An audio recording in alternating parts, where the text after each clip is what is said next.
Mga kasirin, kumusta? Sa araw na ito, isang lihim na kwento ang ating maririnig. Isang confession na magpapalakas ng inyong mga damdamin. Isa itong kwento ng kasalanan, pamilya, at ang mga pagkakataong hindi na natin kayang itago pa. So, sit back, relax, at samahan niyo akong pakinggan ng isang kwento na tiyak magpapaisip sa inyong lahat. Ako po si Lucinda, 50 anyos, at kasalukuyang nakatira sa bahay ng anak kong si Raiza. Matagal ko nang tinitingnan ang buhay ko bilang isang simpleng babae, isang ina, asawa, at kaibigan. Wala akong inaasam, kundi ang makapagbigay ng kasiyahan sa pamilya ko at palaging isinusumpa na magiging masaya ang lahat. Pero, sa mga sandaling ito, hindi ko na kayang itago pa ang isang lihim. Lihim na matagal ko nang itinagong sa sarili ko. Isang kasalanan na hindi ko alam kung paano ko sisimulan. Ang mga pangyayari, DJ Serene, ay nagsimula sa isang gabi na tahimik lang ang lahat. Si Raiza, ang anak ko, ay may lakad kasama ang mga kaibigan niya kaya't naiwan kaming dalawa sa bahay, si Alex, ang asawa niya, at ako. Minsan, may mga gabing magkasama lang kaming dalawa sa sala, magkausap, magtawanan. Pero hindi ko akalain na mangyayari ito. Naging normal ang bawat gabi namin, hanggang sa isang pagkakataon na tila walang mali siya. Si Alex, tulad ng dati, ay nakaupo lang sa tabi ko. Kamakailan lang, nagkausap kami tungkol sa mga simpleng bagay. Ang buhay nila Raiza, ang mga trabaho, at kung ano ang nangyayari sa paligid. Hanggang sa isang tanong na, sa simula, ay wala namang ibig sabihin. Lucinda, paano ba ang pakiramdam ng nagmamahal ng ganoon kalalim? Tanong ni Alex, ang kanyang boses mababa at puno ng pangungusap, na tila may mas malalim pang ibig sabihin. Napatingin ako sa kanya, at sa unang pagkakataon, napansin kong may kakaibang init sa kanyang tingin. Isang titig na parang lumalampas sa balat, sumasaliksik sa pinakamalalim na bahagi ng aking pagkatao. Hindi ko alam kung bakit, pero biglang nagbago ang pakiramdam ko. Ang katawan ko'y nag-init, hindi dahil sa temperatura ng gabi, kundi sa alimpuyong lumulutang sa pagitan naming dalawa. Naroon ang isang tensyon na hindi ko kayang ipaliwanag, isang kuryenteng dumadaloy sa aming mga mata. Sa bawat pagkilos, sa bawat malalim na hiningang aming pinakakawalan. Napansin kong lumapit siya ng bahagya. Dama ko ang init ng kanyang katawan, ang bahagyang pagkiskis ng aming mga braso. Hindi ko alam kung bakit hindi ako umalis, hindi ko rin alam kung bakit hinayaan kong manatili siya sa tabi ko ng ganoon kalapit. Ang aming usapan ay nagpatuloy, ngunit unti-unting nawawala ang saysay ng mga salita. Sa bawat sandali, mas lumalalim ang pagninilay namin sa isa't isa, na tila nakalimutan na namin ang oras. Nang bumaba ang gabi, isang hindi maiiwasang sandali ang dumating. Ang aming mga mata ay nagtagpo, at sa saglit na iyon, parang huminto ang oras. Wala akong narinig kundi ang marahang paghinga namin. Hindi ko alam kung sino ang unang gumalaw. Pero naramdaman ko na lang ang kanyang kamay.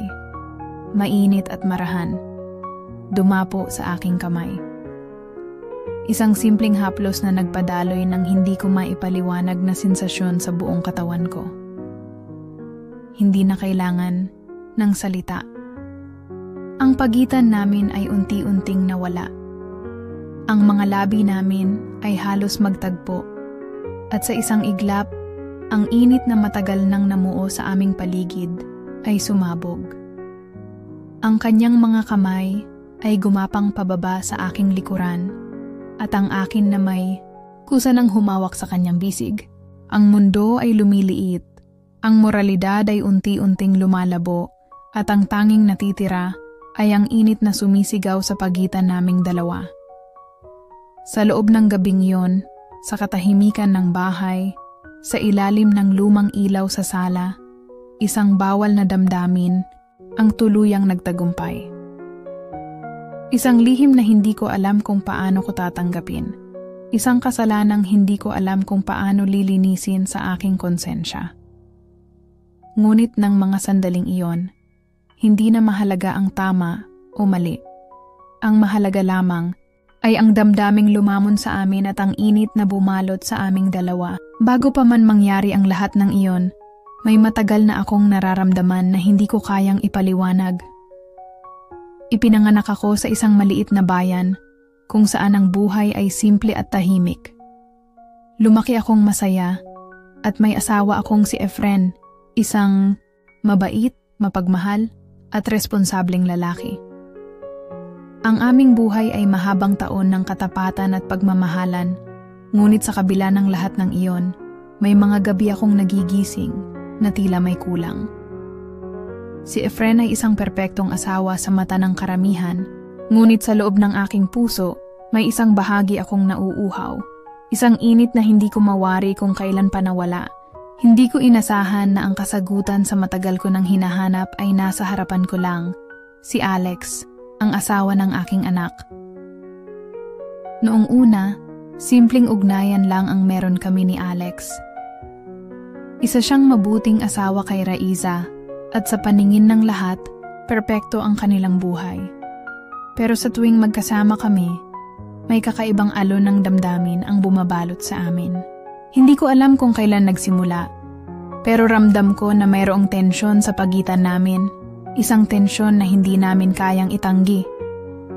Nagsimula ito sa mga mahahabang pag-uusap, sa mga titig na masyadong matagal upang maging inosente.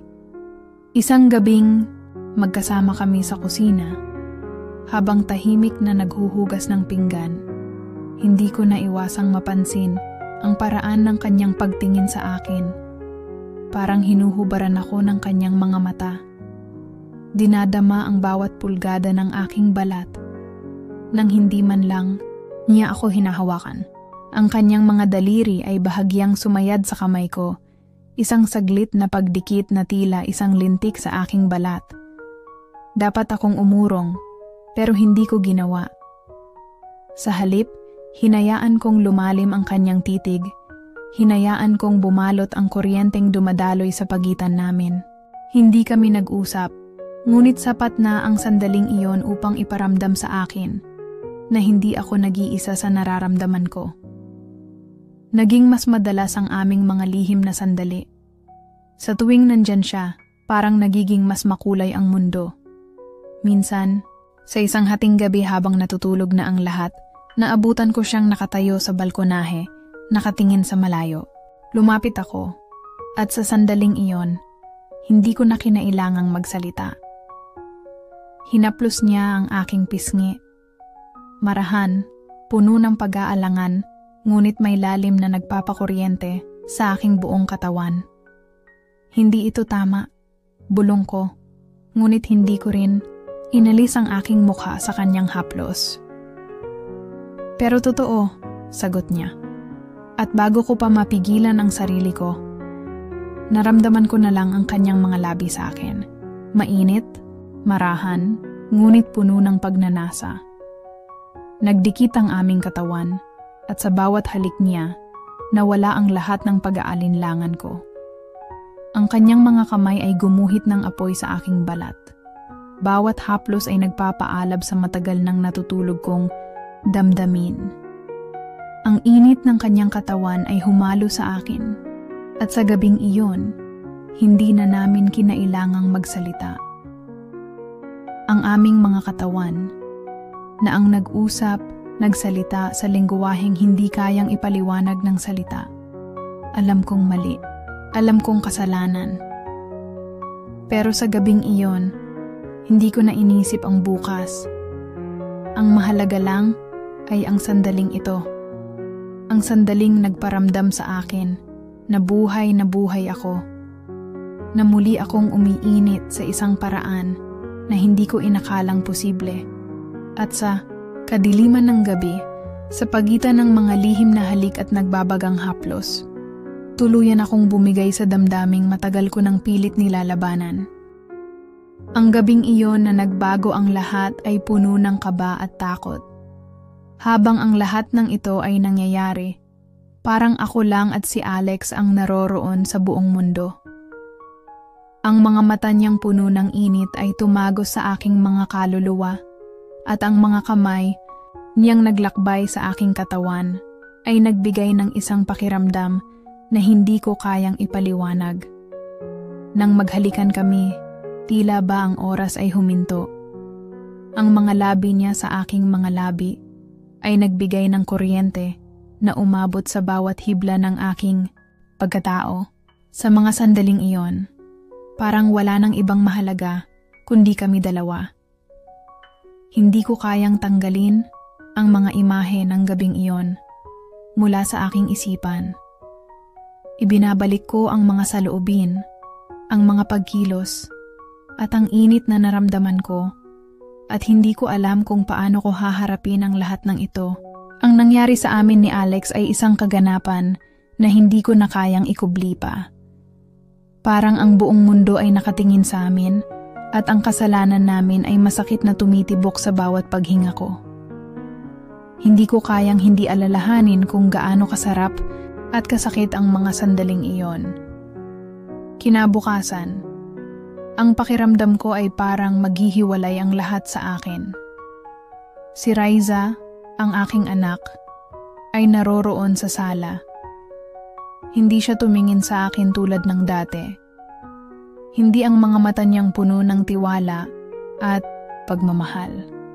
Tila ba may kakaibang distansya sa pagitan namin, isang bagay na hindi ko kayang ipaliwanag, pero nararamdaman ko. I felt the guilt slowly eating me up. At habang tinitingnan ko siya, naisip ko kung paano ko kayang magpatawad sa sarili ko sa ginawa ko. Nagsimula akong mag-isip ng mga posibleng dahilan kung bakit hindi siya tumingin sa akin ng normal. Siguro, alam niyang may nangyari. Siguro nahalata niya ang mga bagay na hindi ko kayang itago. Ang takot sa kanyang mga mata, ang distansyang nararamdaman ko, ay nagpalala ng guilt na nararamdaman ko. Hindi ko alam kung anong sasabihin ko. Ang puso ko ay puno ng pagsisisi, pero may bahagi pa rin ng akin na hindi kayang tanggalin ang nararamdaman ko kay Alex.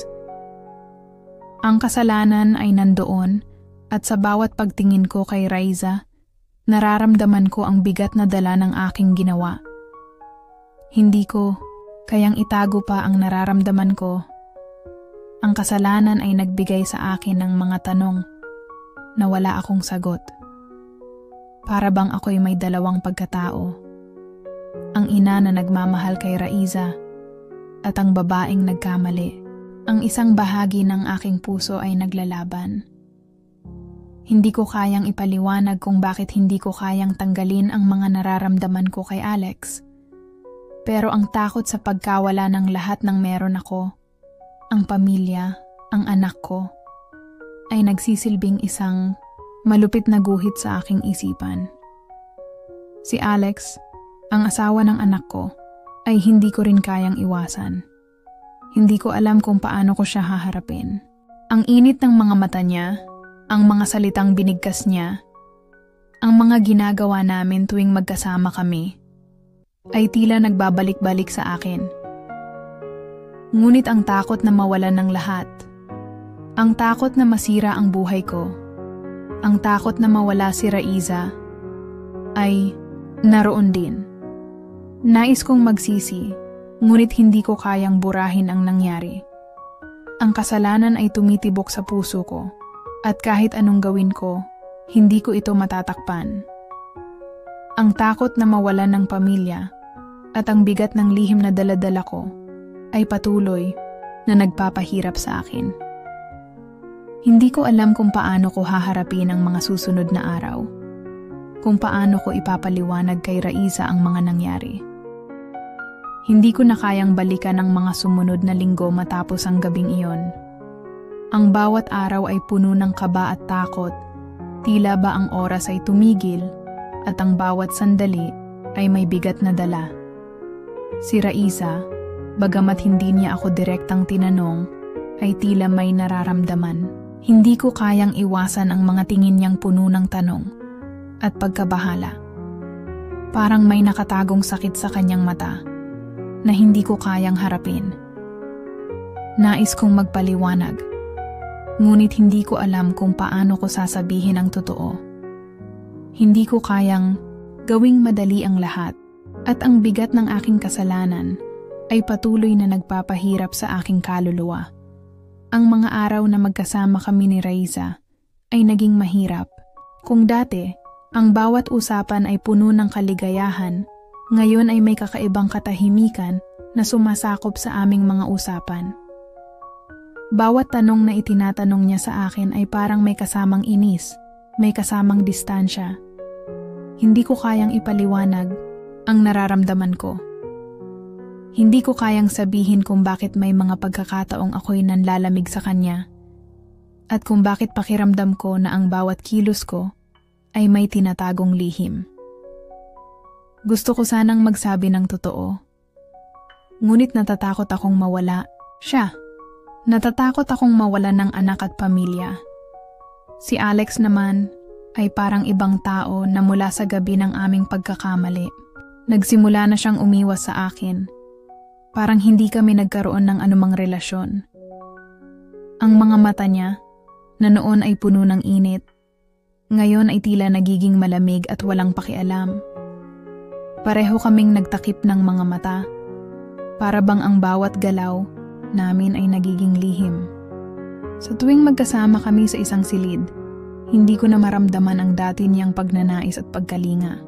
Tila ba ang bawat minuto ay puno ng hindi pagkakaintindihan na parang may hindi natapos na usapan na patuloy na nagpapabigat sa aming dalawa. Minsan, nagtataka ako kung may pagkakataon pa bang magbabalik ang lahat sa normal. Kung may paraan pa, bang maibalik ko ang tiwala ni Raiza? At kung may paraan ba na magkaayos kami ni Alex? Ang mga tanong na ito ay patuloy na nagpapahirap sa akin. At sa bawat araw na lumilipas, nararamdaman ko na hindi ko na kayang itago pa ang lahat ng mga nangyari. Ang mga galak na dulot ng nakaraan ay unti-unting napapalitan ng sakit at panghihinayang. Ang mga lihim ay naging mabigat at hindi ko alam kung paano ko sila haharapin. Sa tuwing titingin ako kay Raiza, hindi ko maiwasang makita ang pagkabahala sa kanyang mata. Nais ko siyang yakapin, ngunit alam ko na may mga bagay na hindi ko kayang ibalik. May mga sandaling tinitingnan ko siya at naiisip ko kung paano ko magagampanan ang papel ko bilang ina. Pero sa kabila ng lahat, hindi ko kayang gawing normal ang lahat. Ang kasalanan na naganap ay patuloy na nagpapabigat sa bawat galak na sana'y nararamdaman namin bilang mag-anak. Si Alex, na dati ang katuwang ko sa lahat ng bagay, ay ngayon ang naging isa sa mga dahilan ng aking mga pagkalito. Hindi ko alam kung saan papunta ang lahat ng ito. Gusto ko na sanang maging matatag at magpatawad sa sarili, ngunit ang mga lihim na dala ng gabi ay nagpapabigat sa aking puso. Hanggang kailan ko kayang itago ang lahat ng ito? Hanggang kailan ko kayang, minsan, habang nagmumuni-muni ako sa aking silid, ang aking mga mata ay nakatuon lamang sa salamin ng aking nakaraan. Dahan-dahang pinapansin ko ang bawat sandali na nagdala sa akin sa ganitong kalagayan. Lahat ng nangyari ay tila isang masalimuot na gulo na hindi ko kayang ayusin. Lahat ng mga paanyaya ni Alex na nagmumula sa mga maliliit na biro, ang mga hindi inaasahang pagkakataon na nagbigay daan sa isang hindi matitinag na ugnayan. Lahat ito ay parang isang chain reaction na nagdulot sa akin ng matinding pagsisisi. Kung sana, sa bawat sandali, hindi ko tinanggap ang mga salitang binitiwan niya. Kung sana, hindi ko pinatulan ang maliliit na pagbati at pagsulyap na maaaring magbukas ng pinto sa isang kasalanan na hindi ko pa rin kayang tanggapin. Ang aking mga galos ay hindi nakikita ng ibang tao. Hindi ko kayang ipakita sa kanila ang sakit na dulot ng bawat hakbang na nagdala sa akin sa sitwasyong ito. Ang mga araw na magkasama kami ni Riza ay masakit. Tinitingnan ko siya mula sa malayo at ang mga mata niyang puno ng tanong at hinagpis ay bumabalot sa aking konsensya. Ang mga tanong na hindi ko kayang sagutin ay patuloy na sumasakit sa aking puso. Hindi ko kayang ipaliwanag sa kanya kung paano ako nakarating sa ganitong sitwasyon at mas lalong hindi ko kayang ipaliwanag kung bakit ko pinili ang landas na ito. Ang mga galit at tanong na ipinapasa ni Raiza ay tumatago sa aking balat, sa aking katawan. Ngunit wala akong magawa kundi ang magdusa sa mga pagkakamali na nagawa ko. Ang bawat araw ay tila lumalala. Habang tinatangkilik ko ang mga sandali na ako'y nag-iisa, ang bigat ng mga pangarap at mga kahihinatnan ay nagiging mas matindi. Ang mga sugat sa aking puso ay malalim, at sa bawat pagdaan ng oras, ramdam ko na ang sakit ay patuloy na dumadaloy. Hindi ko na kayang gawing normal ang lahat. Hindi ko na kayang alisin ang katotohanan na may nangyari at hindi ko na kayang alisin ang mga katanungan sa aking isipan. Isang tanong na paulit-ulit na bumabalik sa aking utak. Bakit ko ito ginawa? Ang mga pagsisisi ay hindi ko na kayang iwasan. Sa bawat pagtingin ko sa aking sarili sa salamin, nakikita ko ang isang babaeng hindi na kayang magsinungaling pa. Isa akong ina na hindi kayang aminin ang pagkakamali. Isang babae na hindi kayang ayusin ang mga bagay na nasira. Nagbabalik sa akin ang bawat detalye ng gabing iyon. Ang init ng katawan ni Alex, ang titig ng kanyang mga mata, at ang mga salitang binitiwan niya. Hindi ko kayang limutin ang mga sandaling iyon. At sa bawat gising ko sa umaga, nararamdaman ko na ang lahat ng ito ay magbabalik. Hindi ko kayang tanggalin ang alaala na sa isang iglap na bago ang aking buong mundo. Hindi ko rin alam kung paano ko haharapin si Raiza. Hindi ko kayang aminin sa kanya ang lahat ng nangyari, ngunit alam ko na sa mga mata niya, nararamdaman niyang may mali. Hindi ko kayang gawing normal ang lahat. Ang mga tanong niya ay patuloy na bumabalik sa aking isipan at wala akong sagot para sa kanila. Hanggang kailan ko kayang itago ang mga nangyari? Hanggang kailan ko kayang mabuhay na puno ng mga kasinungalingan? Ang mga ito ay mga tanong na hindi ko kayang sagutin. Ngunit ang sagot na natutunan ko sa huli ay ang aking kaluluwa ang siyang magbabayad sa lahat ng ito. Sa aking pagninilay, na-realize ko na may mga bagay na hindi kayang itago. Kahit gaano ko papiliting takasan, may mga desisyon na may kalakip na presyo. Ang kasalanan na nagawa ko kay Alex at ang kasalanan ko kay Raiza ay nagsisilbing mabigat na aral na hindi ko malilimutan. Ang bawat araw ay punong-puno ng panghihinayang at alam ko na hindi ko kayang ibalik ang mga bagay sa dati. Ngunit sa bawat hakbang, natututo akong tanggapin na may mga bagay na hindi na maibabalik at may mga pagkakamali na isang gabi matapos ang mga linggong puno ng pasakit at pag-aalangan, nagdesisyon ako na kausapin si Raiza. Hindi ko alam kung anong hitsura ko sa kanya, pero kailangan ko nang gawin ito. Gusto kong ayusin ang lahat, kahit na alam kong hindi ko kayang ibalik ang lahat sa dati. Kung may pagkakataon mang magbago, marahil ito na iyon. Ipinagpapaliban ko na ang mga salitang iyon, pero sa gabing iyon, alam kong wala nang ibang paraan kundi ang magpakumbaba at harapin ang katotohanan. Nasa sala kami, magkatabi sa couch, tahimik ang paligid. Ang mga ulap sa aking isipan ay tila nagsasama-sama at ang hangin ay mabigat.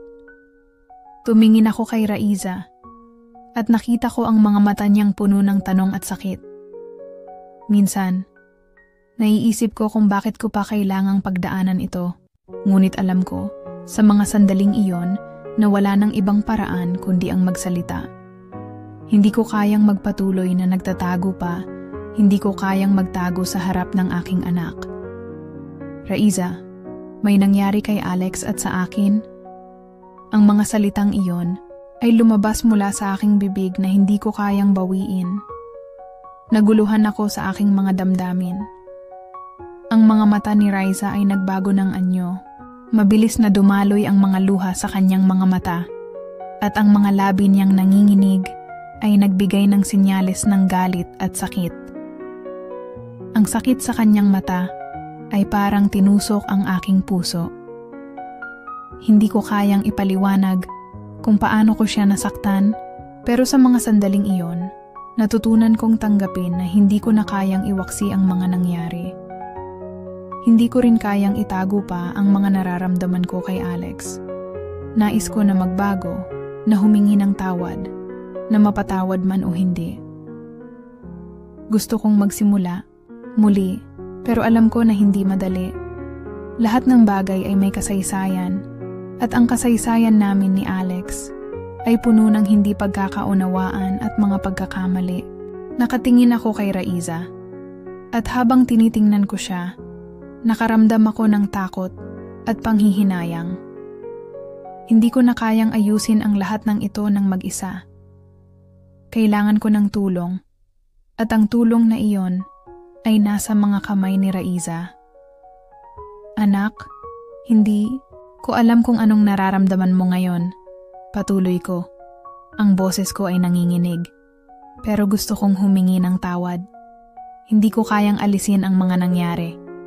Pero sana'y mapatawad mo ako. Habang ako'y nagsasalita, ang mga luha ni Raiza ay patuloy na dumadaloy, ngunit hindi siya nagsasalita. Nagpatuloy ang katahimikan sa pagitan namin at naramdaman ko ang bigat sa kanyang puso. Hindi ko kayang pigilan ang mga panghihinayang ko sa mga sandaling iyon. Ngunit alam ko na ang pinakamahalaga sa lahat ay ang magpatawad. Kailangan ko na humarap sa lahat ng ginawa ko. I know I can't take back what happened, but at least I can make the first step toward redemption.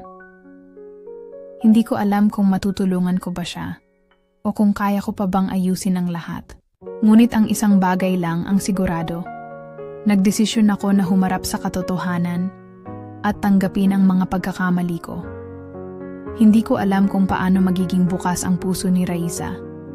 Pero alam ko na simula sa gabing iyon, nagbigay ako ng isang hakbang tungo sa pagbabayad sa aking mga pagkakamali.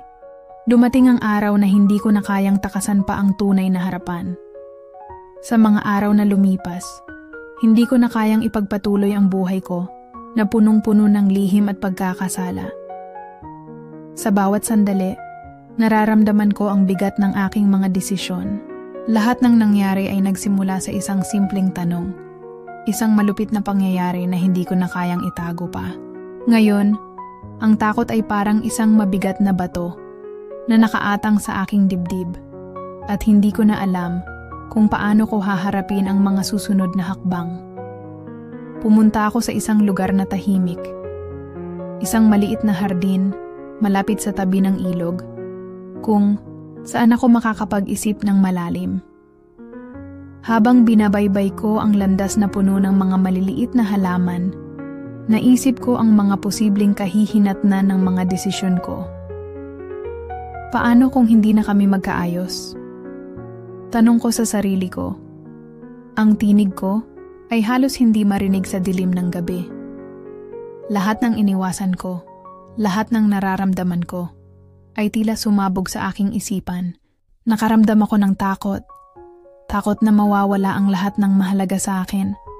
Ang pamilya ko, ang anak ko, pati na ang relasyon ko kay Alex.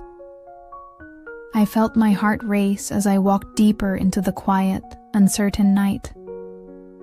Walang ibang tao sa paligid kundi ako at ang mga ulap na nagbabalot sa langit. Habang iniisip ko ang bawat posibleng kahihinatnan, naramdaman ko ang mga paa ko na mag-isa sa harap ng isang malaking kalsada na hindi ko alam kung saan magtatapos. Nahanap ko ang sarili kong naglalakad patungo sa isang lugar na puno ng sagot sa mga tanong na dati ko lang naiisip. Pero habang papalapit ako sa aking huling hakbang, Ang aking isipan ay patuloy na nag-aalangan. Gusto ko ng kasagutan, ngunit hindi ko alam kung handa na akong tanggapin ang lahat ng maaaring mangyari. Dahil sa mga nangyari, nakaramdam ako ng pagkahulog. Hindi ko na alam kung saan ako pupunta o kung anong klase ng buhay ang magiging hinaharap ko pagkatapos ng lahat ng ito. Anong klaseng ina ako? Tanong ko sa sarili ko habang nakatayo sa gilid ng hardin. Ang mga mata ko ay namumugto, puno ng luha at hinagpis. Puno ako ng panghihinayang, pero hindi ko kayang bawiin ang lahat. Lahat ng galit at sakit ay nararamdaman ko. Ngunit ang pinakalalim na nararamdaman ko ay ang takot na mawalan ng lahat. Sa huli, napagtanto ko na sa bawat hakbang na tinatahak ko, hindi ko na kayang itago pa ang tunay na nararamdaman ko. Nasa harap na ako ng isang malaking tanong. Ang tanong ng pagkakaroon ng pagkakataon na magbago. Kailangan ko bang ituloy pa ang laban? O natapos na ba ang lahat ng ito? Kailangan ko bang tanggapin ang mga pagkakamali ko? O may paraan pa bang maayos ko pa ang lahat? At sa isang gabing tulad nito, habang ang malamlam na ilaw ng buwan ay pumapailan lang sa langit, nagdesisyon ako, nais kong magbago. Hindi ko alam kung paano, pero nagsimula akong maglakad pabalik sa tadhana ng buhay ko upang maghanap. Hindi ko na kayang patagilid sa buhay ko. At sa mga sumunod na linggo, nakapagdesisyon ako na kailangan kong humarap sa katotohanan, hindi lang para sa aking sarili, kundi para na rin kay Raiza. Si Raiza, bagamat may sugat sa puso, ay pinili niyang maging maligaya. Sa mga mata niya, nakita ko ang galit. Pero sa kabila ng lahat ng sakit, nakita ko rin ang lakas na nagpapatuloy sa kanya. Hindi ko kayang gawing magaan ang mga bagay, pero alam kong kahit paman, mayroon siyang sariling paglalakbay na kailangang tahakin. At bilang ina, nakahanda akong magbigay ng espasyo para doon. Si Alex naman ay nagdesisyon na lumayo at ayusin ang buhay niya. Nakita ko siya isang araw, nakatayo sa harap ng bahay, may hinahanap na sagot sa mga mata niya. Hindi ko alam kung saan siya pupunta, pero sa mga sandaling iyon, ramdam ko na pareho kaming nangangailangan ng oras para sa sarili. Si Alex, na sa lahat ng panahon ay nandyan, ay nagpasya na magbago at maging mas maligaya sa ibang paraan. Hindi ko alam kung paano siya maghahanap ng kaligayahan, ngunit alam ko, at siguro, siya rin, na kailangan niya ng bagong simula. At ako, bilang ina, ay natutunan ko na may mga pagkakataon sa buhay na kailangang isakripisyo ang sarili para sa kapakanan ng iba. Hindi ko na kayang itago ang mga sugat sa aking puso. At sa halip, natutunan kong yakapin ang lahat ng mga desisyon ko, kahit na puno ito ng pagkakamali. May mga pagkakataon na kailangang tanggapin ang hindi maibabalik na mga bagay at iyon ang pinakamahirap na parte ng proseso ng pagpapatawad, ang matutong patawarin ng sarili. Sa ngayon, natutunan ko na tanggapin ang mga nangyari at magpatuloy sa aking paglalakbay. Hindi ko na kayang balikan ang mga nakaraan, ngunit napagtanto ko na ang buhay ay patuloy na nagpapaalala sa akin na may mga bagay na hindi na kayang ibalik, pero may pagkakataon pa ring magbago. Wala nang mga pangarap na matutulungan ko para maging buo ang aming pamilya, pero sigurado ako, sa lahat ng aspeto ng buhay ko, darating ang araw na matututo kaming maghilom.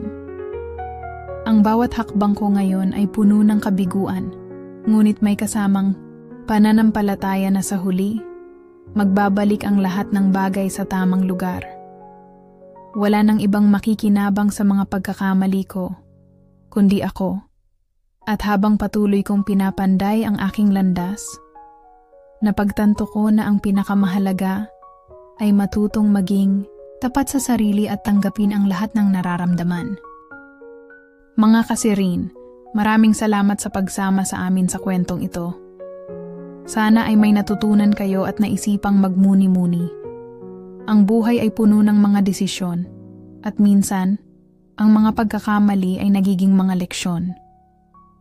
Hanggang sa muli, mag-ingat tayo palagi at huwag kalimutang mahalin ang sarili.